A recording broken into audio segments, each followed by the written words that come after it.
तो चलिए प्रिय भक्तगण, आज हम आपको एक कथा का श्रवण करा रही हूँ जो सुनने मात्र से आपके जीवन में सुख, संपत्ति और धन की वर्षा होगी। तो चलिए कथा को प्रारंभ करते हैं। अगर आप यह कहानी सुन रहे हैं तो पूरा सुनिए। इस कथा को आधा अधूरा छोड़कर जाने की गलती मत करिएगा, क्योंकि इस पवित्र कथा को पूरा सुनने से मन चाहा फल की प्राप्ति होगी।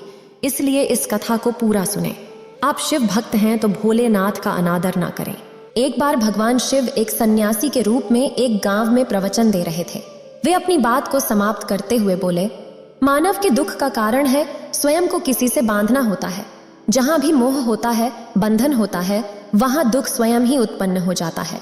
अतः अपने बंधनों को जानें और उनसे बाहर निकलने का प्रयास करें। इसके बाद उन्होंने सभी लोगों को आशीर्वाद दिया और फिर वहां से अपने आश्रम को लौट गए। अगले दिन उनसे एक व्यक्ति उनसे मिलने आया। वह व्यक्ति सन्यासी को दंडवत प्रणाम करते हुआ बोला, महात्मन, मैंने कल आपका उपदेश सुना। आपकी बातें मेरे हृदय में उतर गईं। मैंने अपने बंधनों को तोड़ दिया है, सारी मोह माया का त्याग कर दिया है। अब मैं आपकी शरण में आना चाहता हूँ। उस व्यक्ति की बातें सुनकर सन्यासी मुस्कुराए और धीरे से बोले, मुझे विस्तार से बताओ वत्स, तुमने कौन कौन से बंधन तोड़े और किसका मोह त्याग दिया है? वह व्यक्ति बोला, मेरे घर पर मेरे बूढ़े माता पिता और पत्नी है। मेरा एक छोटा बच्चा भी है। मेरी पत्नी बहुत बीमार रहती है। उसके कष्ट देखकर मैं अक्सर सोचता रहता था कि वह मर जाए तो उसके कष्ट दूर हो जाएं। उसकी वजह से मैं बहुत दुखी रहता हूँ। लेकिन कल जब मैंने आपका उपदेश सुना तो मेरी समझ में आ गया कि मेरे परिवार से मेरा बंधन ही मेरे दुखों का कारण है। अगर मैं इसके चक्कर में पड़ा रहूंगा तो कभी सत्य को नहीं जान सकूंगा। इसलिए मैं अपने घर को त्याग कर आपके पास आया हूँ। फिर सन्यासी पूछते हैं, क्या तुम सचमुच सभी बंधनों से मुक्त हो गए हो? देख लो, कहीं कोई बंधन तुम्हारे पीछे रह तो नहीं गया? फिर वह व्यक्ति बोला, नहीं प्रभु, मैं अपने जीवन की सारे बंधनों को पीछे छोड़ आया हूँ और अब आगे बढ़ना चाहता हूँ। फिर सन्यासी कहते हैं, अगर ऐसी बात है तो फिर ठीक है, आज तुम यहीं आश्रम में रुको। कल मैं तुम्हें बताऊंगा कि तुम्हें क्या करना है। सन्यासी ने अपने एक शिष्य की ओर इशारा किया। शिष्य ने उसे आश्रम के अतिथि कक्ष में पहुंचा दिया। वह व्यक्ति उत्सुकतापूर्वक आश्रम की गतिविधियां देखता रहा। उन्हें देखकर वह बहुत प्रसन्न हुआ और वह बहुत खुश हुआ। अगले दिन सन्यासी ने उस व्यक्ति को एक कार्य सौंपते हुए कहा, तुम्हें पूर्व की दिशा में जाना है। वहां पर तुम्हें एक गांव मिलेगा। गांव के बाहर ही एक सेविका का घर है। वह तुम्हें कोई वस्तु देगी। उसे लेकर तुम्हें वापस मेरे पास आना है। वह व्यक्ति पूर्व दिशा की ओर चल पड़ा। गर्मी का मौसम था। कुछ ही देर में वह पसीने से तरबतर हो गया। उसे प्यास भी सताने लगी। वह सोचने लगा कि अगर इस समय मैं अपने घर पर होता तो इस तरह गर्मी में पसीना नहीं बहाना पड़ता। कुछ दूर और चलने पर उसे भूख भी सताने लगी, पर वह एक सुनसान और बंजर रास्ता था।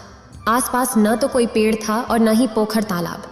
वह पुण्य सोचने लगा कि अगर मैं इस समय अपने घर पर होता तो अपनी पत्नी के हाथ का बना स्वादिष्ट भोजन कर रहा होता।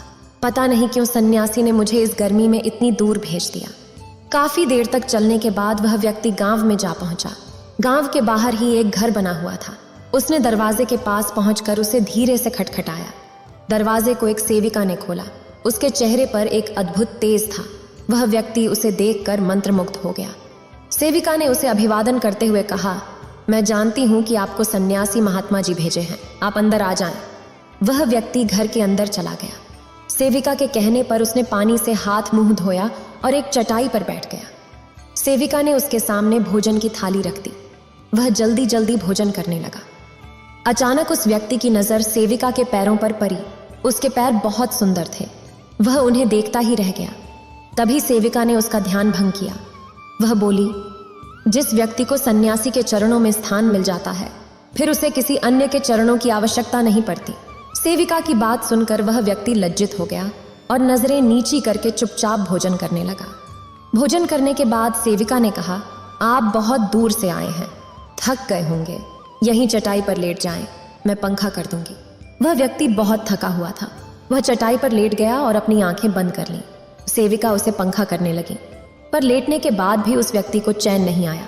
उसने धीरे से अपनी पलकों को खोला और चोर नजरों से सेविका को देखने लगा। वह सोचने लगा, यह स्त्री कितनी सुंदर है, इसकी वाणी कितनी मोहक है।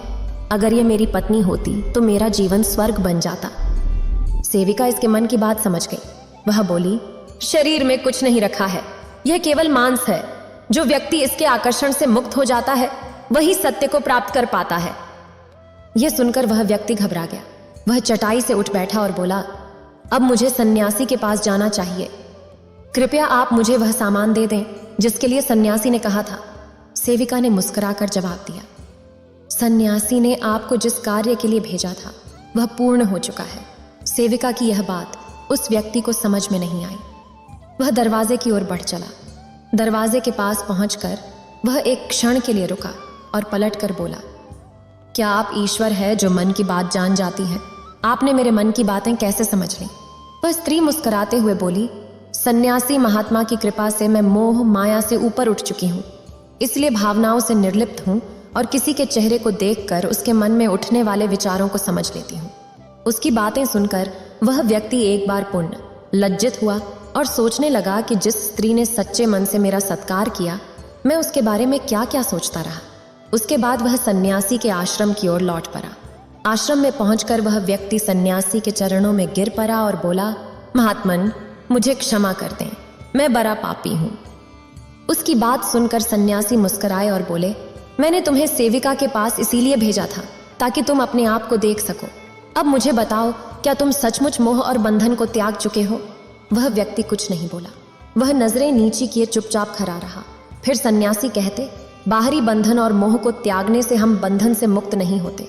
दरअसल में बंधन और मोह हमारे भीतर होता है। तुमने परिवार को छोड़ दिया और सोचा कि मैं बंधन मुक्त हो गया, लेकिन जैसे ही तुम्हें अवसर मिला, तुम्हारे भीतर का मोह जाग उठा और इसी वजह से आज तुम अपने आप को पापी समझ रहे हो। फिर वह व्यक्ति कहता है,